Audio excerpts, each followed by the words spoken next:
Saudara-saudariku yang dikasihi Tuhan, selamat pagi, berkah dalam ojo lali bahagia. Sudahkah kita memberi senyum hari ini?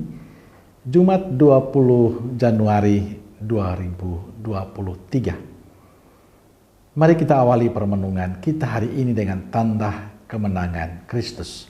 Dalam nama Bapa dan Putra dan Roh Kudus. Amin.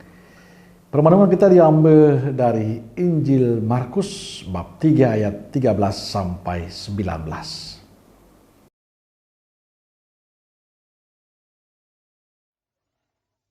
Kemudian naiklah Yesus ke atas bukit.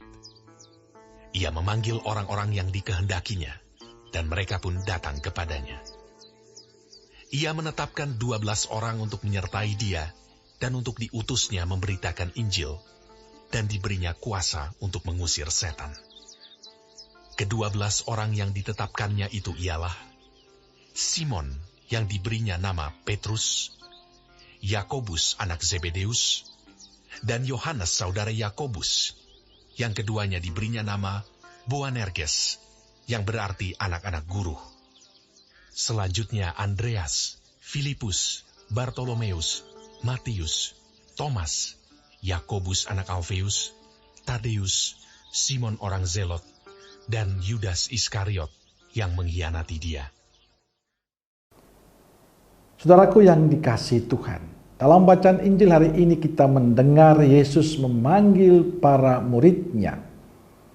Yesus memanggil orang-orang yang dikehendakinya.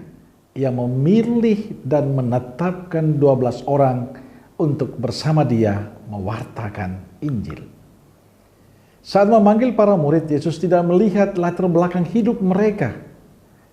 Mereka yang dipanggil Yesus adalah orang-orang sederhana. Ada yang sebagai nelayan, pemungut cukai, dan orang biasa. Mereka bukanlah orang yang sempurna. Mereka dipanggil bukan karena keberhasilan mereka. Mereka dipanggil semata-mata karena pilihan Allah sendiri. Karena Allah mau mereka menjadi murid-Nya. Panggilan Yesus kepada para murid ditanggapi positif. Mereka meninggalkan pekerjaan serta kesibukan mereka lalu mengikuti kehendak Allah. Mereka taat pada kehendak Allah. Mereka terbuka hati pada rencana dan kemauan Allah pada diri mereka. Karenanya Allah memberikan mereka kuasa untuk mengusir setan. Saudara yang dikasihi Tuhan, kisah panggilan para murid mengingatkan kisah panggilan kita masing-masing. Saya juga merasa bahwa panggilan saya sebagai imam itu karena kemurahan, kebaikan Tuhan. Saya sadar saya tidak pantas. Dalam ketidakpantasan itu saya serahkan semuanya pada Dia yang memanggilku. Saya percaya Dia akan melengkapi, Dia akan menyempurnakan.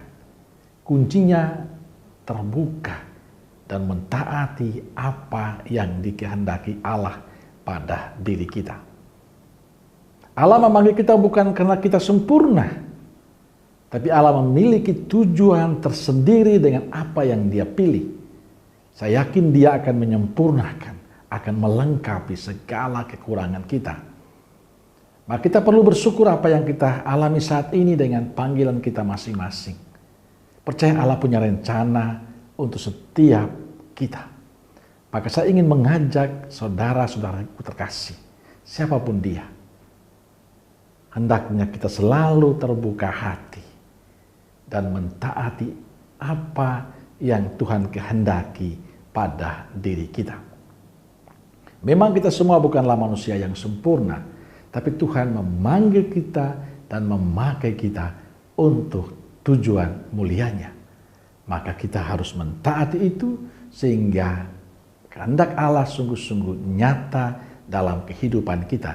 Dan kita mampu menghadirkan kehendak Allah itu lewat sikap dan cara hidup kita yang tentu akan dipimpin, dituntun, dan diberkati oleh Tuhan. Amin. Semoga Allah yang Maha Kasih memberkati saudaraku sekalian, Bapa, Putra, dan Roh Kudus. Amin.